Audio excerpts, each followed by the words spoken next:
RCR, la red que comunica y une al Perú. Estamos en contacto desde el Cusco con la doctora Josefina Takahashi, quien es la presidenta de Pro Naturaleza, y le agradecemos como siempre la amabilidad, la cordialidad de permitirnos esta comunicación a través de RCR, Red de Comunicación Regional. Qué gusto saludar a la doctora Takahashi, muy amable como siempre. Buenos días, con mucho gusto, aquí estoy, atenta a usted, saludando y también a todo su público. Sí, agradeciéndole porque en unos minutos más yo mencionaba que se va a iniciar el seminario taller Cambio Climático y Desarrollo Sostenible en el Cusco, ¿no? ¿Cuál es el objetivo central de este seminario, ¿no? ¿Qué es lo que se busca? Bueno, es un evento que, uno de los eventos, que es el primero que está organizando Pro Naturaleza, con el objeto de difundir algunos temas que son de actualidad, que son importantes y que tienen que llegar a las autoridades, tanto de políticas, pero también al público, como es el sector académico y otros, que les interesa conocer, ¿no? El tema de cambio climático es un tema que está con nosotros, es uno de los problemas más grandes que enfrenta todos los países del mundo, ¿no? Y que debemos de tomar, creo que, más conciencia y trabajar para mitigar sus impactos. Uno de los grandes esfuerzos que se estaba haciendo en los últimos años, doctora Takahashi, es cómo alcanzar coincidencias, acuerdos, sinergias, empujar en una misma dirección entre autoridades, entre las empresas, entre representantes de las instituciones civiles, ¿no? ¿Cómo alcanzar esto? ¿De qué manera nosotros logramos sensibilizar a cada uno de estos agentes para entender la necesidad de impulsar con responsabilidad y mitigar lo que significa el cambio climático y apuntar hacia un desarrollo sostenible? En el Cusco, ¿qué experiencia podemos tener, por ejemplo? Bueno, como dice, ¿no? Tenemos todos que apuntar en la misma dirección, pero es un trabajo que las autoridades y las instituciones como la nuestra, que estamos muy preocupados por el tema y trabajamos para ello, debemos de tratar de conciliar en políticas, primero conversando con la gente, haciéndoles ver cuáles son los problemas y de qué manera trabajando con la población en general, ¿no? Y también reconociendo sus capacidades, sus conocimientos ancestrales, etcétera. Tratar de adoptar medidas que realmente conduzcan, ¿no? Primero a esta mitigación al cambio climático, pero también tenemos que tomar medidas que eviten su avance. Y en el caso peruano, ¿no? Y especialmente en lugares como el Cusco, que tiene tanto de la región andina como de la región amazónica, porque tiene una parte amazónica también, se tienen que tomar medidas diferentes, ¿no? El crecimiento de las ciudades, la contaminación ambiental causada principalmente por el parque automotor, el desarrollo urbano, diríamos que no es el ideal para una ciudad sostenible, ¿no? Que además alberga, ¿no? La mayoría de la población de la región, al igual que ocurre en otras regiones del país. Entonces, hay que trabajar conjuntamente. Yo creo que es la única manera. Y bueno, lo que se les va a explicar un poco a las personas que participen en este evento es que la información que se tiene sobre lo que ocurre realmente en el mundo es ya una realidad, es evidencia científica, ¿no? Usted sabe que yo también trabajo en el área de la ciencia y el reconocer que no hay duda alguna, ¿no? De que las cifras que se dan de los impactos que se tienen para los próximos años es así, y si no se toman medidas, muy pronto tendremos problemas. El tema es ese, ¿no? Tratar de que la gente tome más conciencia. Yo sé que la gente, en términos generales, especialmente la juventud y muchas otras personas, ya están trabajando en eso y su preocupación es permanente. Sin embargo, ¿no? Todavía no llega a adoptarse medidas que realmente contribuyan, ¿no? Tenemos que trabajar mucho más, tenemos que evitar la deforestación, el cambio de uso del suelo. Esas son medidas urgentes, porque eso es lo que se puede hacer a corto plazo.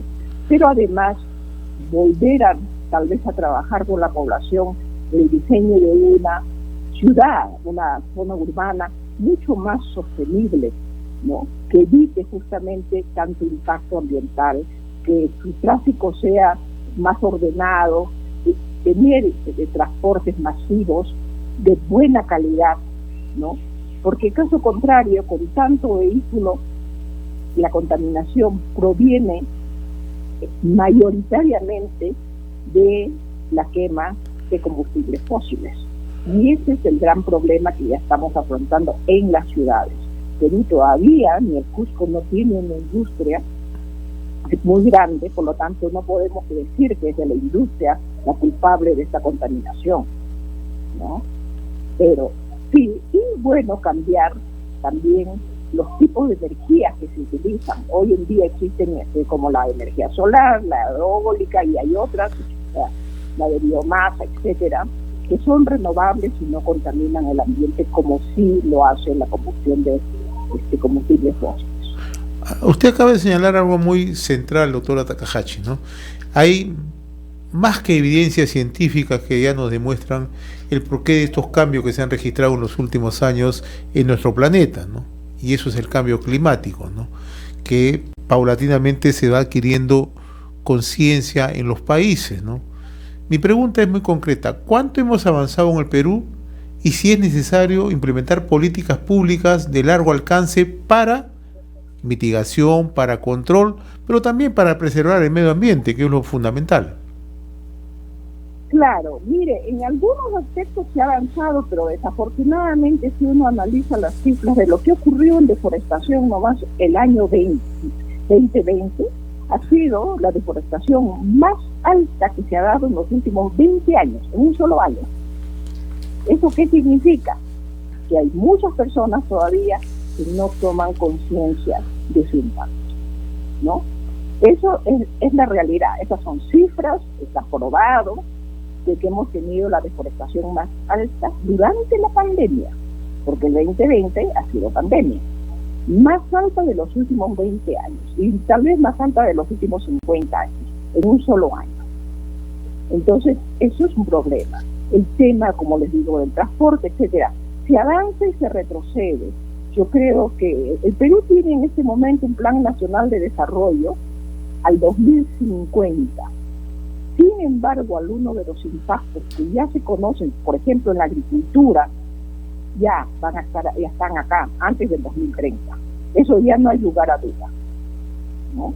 Y eso es lo que quisiéramos, que se tome más conciencia para evitar que estos impactos continúen y tengamos problemas, sobre todo en la población más necesitada, con menos recursos, porque va a afectar la alimentación, va a afectar la movilidad, la vivienda, ¿no? Pueden haber mayor número de deslizamientos, derrumbes, van a haber mayores inundaciones, incendios, etcétera.